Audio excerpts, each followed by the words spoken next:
Attention.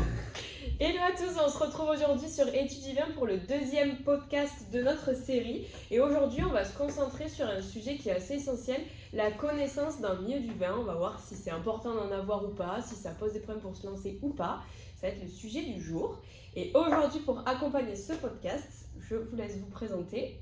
Bonjour, moi c'est Pablo et je suis en master du vin avec les autres, là, les trois. Et en master 2, on est tous ensemble depuis 1 an avec Lucas et Flavie et Cassandre nous ont rejoints cette année. Moi je m'appelle Lucas, du coup je suis dans le master commerce des vins aussi et j'ai fait au préalable une licence économie-gestion à Paris. Et donc moi c'est Cassandre, j'ai intégré le master commerce des vins avec Flavie cette année et vous m'avez déjà vu dans le podcast précédent. Moi, pas de surprise, c'est Flavie. Je sors d'un master direction générale des PME à MoMA. Et petite orientation, cette année du coup, comme on vous l'a dit, j'ai intégré le master commerce des vins. Bon, du coup, pour commencer, on aimerait vous poser une question. Pourquoi vous avez choisi ce master? Est-ce que vous venez du milieu du vin ou pas? Alors personnellement, je viens pas du tout du milieu du vin, j'ai commencé par de l'agroalimentaire moi. J'ai fait un bac STAV, donc sciences technologiques de l'agronomie et du vivant. Et ensuite, ma L1 et ma L2, je les ai fait en DUT génie bio, donc vraiment biochimie, microbiologie. Et c'est après, je suis parti sur le commerce, mais toujours agroalimentaire. Et c'est enfin en master où je me suis basé dans le vin, grâce un petit peu à tout le monde autour de moi, donc toute ma famille qui travaille dans le vin ou quoi, mais c'est tout. Sinon, avant ça, je faisais pas du tout du vin, je faisais de l'agro, je faisais de la vente régionale et du laboratoire aussi. Ok, donc c'est intéressant parce que toi, tu as ta famille qui était déjà dans le milieu du vin. C'est ça. Je pense que ça va me servir pas mal pour enrichir la discussion. Ouais, il y avait une discussion à table, enfin il y a souvent des discussions à table qui sont autour du vin et depuis la naissance, ça c'est sûr. Ouais, donc tu baignes dedans. Un petit peu. Comme toi, non? Moi aussi, ouais, j'ai mon papa qui est comme toi. J'ai mon papa qui est agent commercial, lui, il a bossé en fait chez Ballantine's, donc la grosse boîte de whisky. Et après, il a lancé sa boîte en 2007. Vous l'avez vu sur notre chaîne, c'était l'interview métier numéro 1. Allez la voir, hein, il faut. Allez la voir, il part super bien. Et ouais, donc du coup, je baigne un peu dedans, mais de loin. On va dire que je pense que j'ai pas les compétences que toi, t'avais déjà avant même de te lancer dans le master. C'est bien parce que je pense qu'on aura un prisme assez élargi. Et toi, Lucas? Moi du coup zéro connaissance dans le monde du vin avant de m'engager dans ce master. Déjà je viens de région parisienne donc c'est pas non plus connu pour le vin. Mes parents ils sont dans le social et du coup moi j'ai fait de base une licence d'économie-gestion donc rien à voir aussi avec le monde du vin. Et donc je me suis lancé un peu dans ce master. C'est l'histoire que je raconte à chaque fois, c'était une blague à la base avec mon frère. Sur mon master, j'ai tapé juste commerce et j'ai vu commerce du vin et au début on a rigolé parce qu'on trouvait ça vachement marrant. Mais au final, en me renseignant sur les lieux, sur les matières, sur les débouchés, j'ai trouvé ça très intéressant. Donc je me suis dit, allez, pourquoi pas un petit coup de poker, se lancer dans un domaine précis, et je regrette pas du tout. Et parce qu'à la base, t'avais même pas d'appétence particulière pour le sujet. T'aimais le vin ou... Aux gens buvaient un repas de famille. Mes deux grands-pères sont... Il y en a un champenois et un bordelais et ils aiment beaucoup ça, ils aiment beaucoup les spiritueux en général et le vin aussi. Donc ils m'en faisaient déguster, mais c'était comme on fait déguster un peu à n'importe qui, quoi. C'est juste pour voir si on aime bien ou pas, mais j'avais pas de connaissances. Personne dans ta famille travaillait dans le vin? Non, zéro. Quand je suis arrivé dans le master, j'avais vraiment zéro connaissance. Je savais pas ce que c'était un cépage. Vraiment, c'était connaissance médiocre. Comme quoi, c'est pour tout le monde, hein. Ouais. Et toi, Cassandre? Et moi, un peu comme Lucas pour le coup, puisque je suis arrivée dans le master en n'ayant aucune connaissance. Moi, mes parents n'ont pas du tout des métiers dans le milieu vigneron, viticole, tout ça. Mais par contre, moi, la seule chose qui a fait que j'ai eu quand même plus d'attrait pour le vin que pour autre chose, c'était le fait que je venais du village, que toute mon enfance, je l'ai passé dans le village d'Agnan. Et c'est quand même assez bien réputé dans la région. Au niveau Thérèse du Larzac, etc. Ils ont beaucoup de beaux domaines. Et du coup, j'ai quand même ma meilleure amie d'enfance, ses parents ont le MAS Laval, si on fait de la pub. On a le droit, on a le droit. Mais du coup, donc j'ai quand même visité plein de fois son domaine à elle, etc. Donc je baignais de loin dedans, mais c'est un peu là, une fois que j'ai fait tout mon cursus plus commerce pur et dur, que je me suis demandé ce que je voulais faire après. Et comme j'aime aussi bien la région, ça se prêtait bien de poursuivre dans le vin. Ok. Et moi je me pose une question, c'est finalement, j'y répondrai aussi, mais qu'est-ce qui vous a attiré dans le milieu du vin? Donc bon, toi tu baignais dedans, mais par exemple vous deux, et moi je me mets dans l'eau aussi, pourquoi on s'est dirigé vers le milieu du vin et pas autre chose pour se spécialiser? Alors même qu'on avait zéro connaissance dans le secteur. Moi je me suis dit je voulais faire du commerce et quitte à vendre quelque chose, autant peut-être mettre en avant le travail acharné d'une personne sur toute une année où c'est vraiment toute sa vie. Je préférais vendre un produit en plus que j'aime plutôt que vendre tout et n'importe quoi, parce que quand on est commercial on peut vendre des chaussettes comme on peut vendre un livre.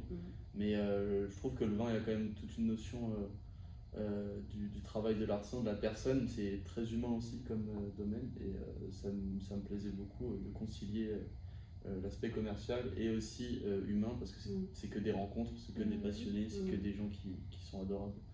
Donc voilà. Okay. Bon, moi j'ai un peu le même point de vue que toi, je sais pas toi Casson, même toi Pablo. Ouais, bah c'est. Tu préfères travailler avec des hommes plutôt qu'avec des machines, quoi. C'est un peu ça, qu'avec des robots, entre guillemets, quoi. Donc, des hommes ou des femmes? Ou des femmes, bien sûr. Des femmes, c'était homme avec un grand H. Non, H majuscule, ouais. Aucun souci là-dessus. Donc c'est vrai que c'est un milieu qui est très passionnant. Moi la première, en fait, depuis petite, j'accompagne mon père sur ses tournées commerciales. Et en fait c'est vraiment un métier de passion où on a vraiment l'impression que tout le monde est heureux de faire ce métier. Mais que ce soit le vigneron lui-même comme en fait les restaurateurs et les cavistes, parce que lui il est amené à travailler avec tout ce genre de métier. Et en fait, c'est plus ça qui me donne envie que le produit. C'est vraiment un univers où en fait, on a l'impression que tout le monde est de bonne humeur, tout le monde aime ce qu'il fait et vend véritablement un produit parce que c'est un bon produit ou parce que c'est un produit qui porte dans son cœur et pas parce que c'est n'importe quel produit et qu'en tant que commercial, on est là pour le vendre et point barre. Pour moi, c'est vraiment ça qui m'a attiré dans ce secteur. Après, et c'est là qu'on va un peu axer le thème d'aujourd'hui, ce qui me paraît à mon sens complexe, et je pense que vous allez partager mon avis, et tu viendras le nuancer, je pense, toi, Pablo, c'est que justement, c'est un métier où en fait tout le monde est passionné et on peut se sentir illégitime. Je sais que souvent, moi je me dis, ça rejoint ce que tu dis, Lucas, on vend pas n'importe quoi, on vend vraiment un produit qui est fort de sens, qui sort d'un travail passionné, acharné du vigneron. Et j'ai tendance à me dire que si je suis pas incollable sur le sujet, je suis pas légitime de vendre le produit de cet avis. Ouais, moi je trouvais ça dur au début déjà. Autre que l'aspect professionnel, je trouve que même les connaisseurs de vin, il y a quand même un côté très élitiste, parce qu'il y a tout un vocabulaire propre à la filière, et c'est des personnes qui sont très fières de ce savoir et très fières aussi du produit. Donc je pense que d'une part on peut ressentir un peu un côté de mise à l'écart en fait quand on ne connaît pas forcément la filière. Mais moi c'est ce que j'aime aussi là avec ce master, où je pense que le fait de pouvoir s'engager dans ce genre d'études, c'est une chance, je pense, qu'on a, parce que justement on peut mettre un pied dans ce milieu directement et sans forcément justement avoir de contact, parce que par exemple moi je n'ai pas de contact, j'avais pas de contact dans le milieu, et vu que un peu comme partout c'est beaucoup les contacts qui priment, c'est quand tu connais une personne qui connaît une personne qui arrive à te faire rentrer. Et donc je pense que nous on a je pense que je m'estime avoir la chance d'être dans ce master parce que on a pu mettre un peu les pieds à l'étrier, quoi. Oui, je pense que c'est un milieu un peu à part, où il y a beaucoup de connaissances qui sont emmagasinées par la plupart avant d'arriver dans des études comme ça, etc. Et c'est là où peut-être que nous, dans la classe, on doit être 5, peut-être, je dirais un chiffre, c'est pas vague, mais à mon avis, on est là, un tiers, peut-être max de la classe à avoir pas ou peu de connaissances en amont toi encore, même là, quand tu as su que tu voulais faire ce master, tu as un peu préparé des dégustations et tout, par exemple avec Ouais, ton c'est vrai. père. C'est vrai que j'ai Ça, il y a essayé ça. de rattraper un petit Voilà. peu le retard que je m'imaginais potentiellement avoir. Et je me voyais vraiment pas arriver avec zéro connaissance. Et encore, comme elles sont pas grandes, je pense par rapport à toi, Pablo, je dois même pas avoir le tiers ou le quart de ce que toi tu Et as. oui, Flavie, tu n'as Mais- pas un tiers de Et voilà, mais c'est pas grave, on est là Einstein, pour hein, apprendre. loin de là. On est là pour apprendre. Non, et encore, heureusement, je pense qu'on soit dans un master assez général, orienté quand même marketing, mais assez général, parce que c'est vrai quand on va dans des BTS Vitiono, des BTS technico-commercial, enfin, et spiritueux, tu disais 5 personnes, je pense qu'il doit y avoir une personne qui vient pas trop de ce monde-là, sinon c'est que des fils de viticulteurs ou des Dans la fils classe d'agents. Non, de manière générale, dans d'autres oui, dans d'autres BTS ou quoi. Oui. Nous, c'est quand même assez général. On a démarré sur un Master 1, marketing, pas forcément tourné dans le vin, avec très peu de cours de vin, et c'est vraiment là, en Master 2, où on se lance là-dedans et qu'on est à fond là-dedans. Donc, il peut avoir un petit peu des personnes venant de tous les horizons. C'est ce qui est bien d'ailleurs. Et c'est ça qui est bien, et c'est ça que aussi ça nous aide à tous apprendre ensemble en ouais, cours et à tous nous développer ensemble, que si on était la seule personne dans la classe à rien connaître et à ne connaître aucun domaine, et à limite se faire juger, j'ai envie de dire, un peu Il y a comme cette quand peur on arrive dans ce monde du vin. Tu arrives à un salon, tu demandes, t'as l'impression de poser des questions bêtes à un vigneron. Ah bah mon Alors, salon, c'était. Voilà. C'est Alors vrai, qu'il hein, faut. c'est vraiment. T'as l'impression d'être débile et de poser des questions, de te tromper sur des choses que eux savent vraiment, c'est en plus 1 égale 2 quoi. Oui. Toi t'arrives et t'es. Ouais, va falloir tout réapprendre par exemple. Oui, quand tu demandes un cépage d'une appellation, mais l'appellation ne fait que de ce Ouais, cépage. c'est ça, exactement ça. Ouais, mais c'est pas grave, on est là pour apprendre tout le temps. Oui, et puis en plus, ce qui est d'autant plus sympa, c'est que, moi, de mon expérience personnelle, c'était qu'à chaque fois que j'expliquais que justement je ne venais pas de ce milieu, bah, ils étaient limite du coup flattés de dire ah bah tu t'intéresses à ma passion, tu t'intéresses à ce milieu, bah laisse-moi t'apprendre.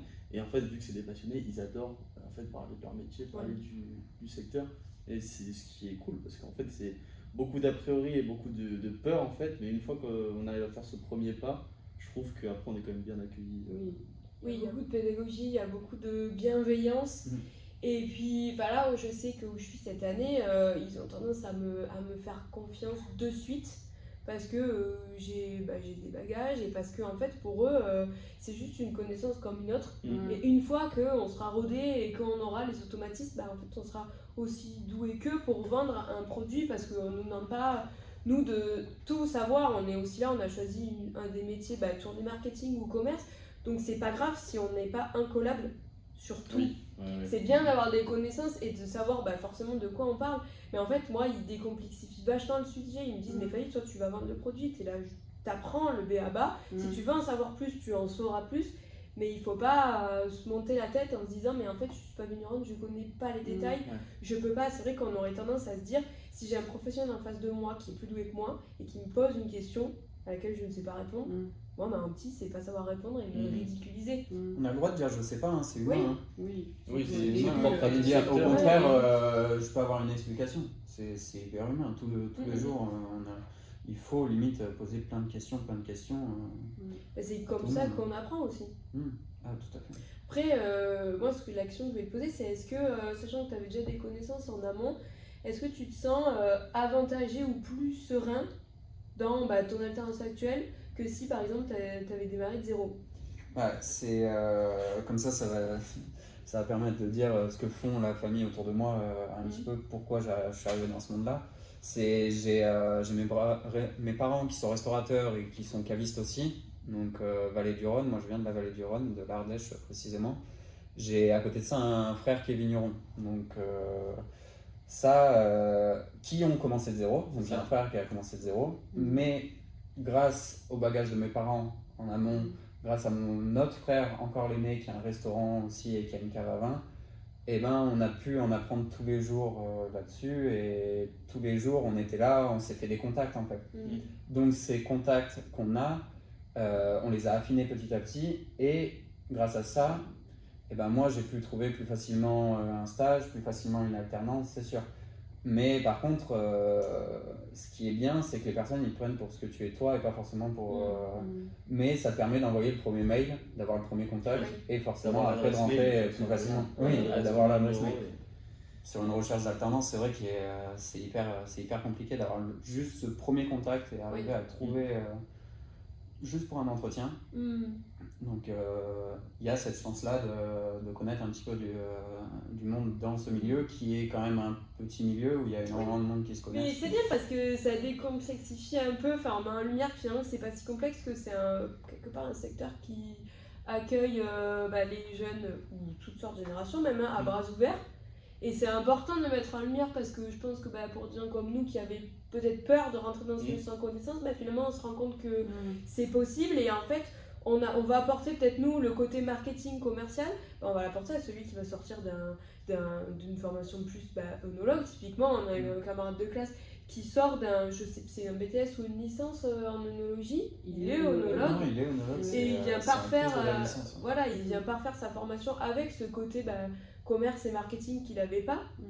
Donc finalement c'est assez en symbiose et je trouve que c'est bien de le mettre en lumière. C'est finalement un secteur qui est ouvert à tout le monde. Oui, c'est ça, à tous. Et on se rend compte qu'avoir des connaissances, comme tu nous dis, peut-être que ça va faciliter l'entrée, la recherche de stage, tout, etc. en fait, comme tout finalement. Et c'est pas parce que tu en sais plus que nous sur le vin que tu vas te sentir plus légitime une fois que tu seras en emploi. Ça sert peut-être, ça t'ouvre des portes plus que celui qui n'a pas de contact.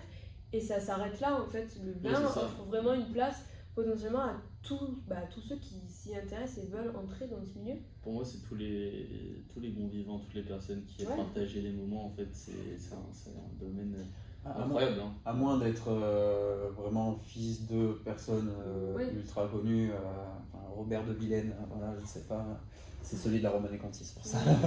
Par exemple, là peut-être tu peux être pris pour ta personne, mais sinon c'est vraiment prouve-nous et on va voir quoi. Mais c'est normal, dans tous les milieux c'est comme ça. Oui, en fait le message qu'on vous fait passer aujourd'hui, finalement on se rend compte que peu importe le secteur, tant que vous avez envie d'y rentrer, que vous êtes passionné et que vous avez envie d'apprendre, vous allez y aller. C'est pas parce qu'en fait c'est le vin. Dans 16 ans, elle a eu sa boîte aux États-Unis en marketing et là elle vient en France pour étudier le vin. Donc c'est vraiment la preuve que peu importe l'âge, peu importe le milieu d'où on vient, peu importe la nationalité, on peut rentrer dans ce milieu. Bon, bien pour finir ce petit podcast, j'aimerais vous poser une dernière question. Quels conseils vous donneriez à des jeunes ou moins jeunes qui veulent se lancer dans le vin mais qui hésitent encore aujourd'hui? Alors moi, pour ceux qui connaissent un petit peu le monde du vin, ceux qui vivent là-dedans depuis longtemps et tout, continuez si ça vous plaît, rentrez dans ce monde-là. C'est vraiment bien de partager plein de choses avec ceux qui ne connaissent pas.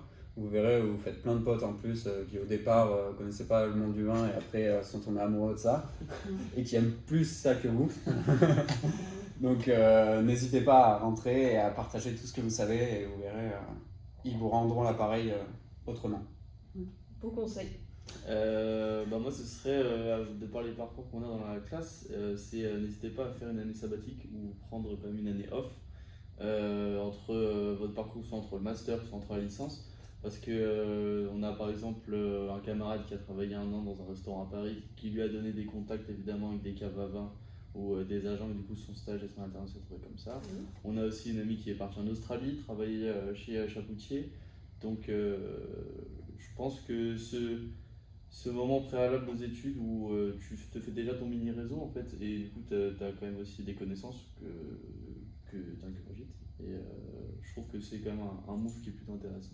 Et c'est là où ça reflète où il n'y a pas d'âge pour faire ce master. Totalement. En fait. On s'en fiche dans la classe, ça va entre 20 et 50 ans, quoi. C'est vraiment, et toutes les nationalités. Donc ça, il ne faut pas avoir peur. C'est vrai. Donc finalement, si c'est un milieu qui vous intéresse, foncez, parce que c'est un milieu de passion. Donc de toute façon, dans tous les milieux, il faudra en apprendre plus tous les jours et au final, il vaut mieux de s'intéresser à un sujet aussi passionnant que le vin. Ce serait dommage de passer à côté. Très bien. Écoutez, merci à tous les trois pour cette discussion. Merci à toi. Et puis, nous, on vous dit à très bientôt pour l'épisode 3 de notre série de podcasts.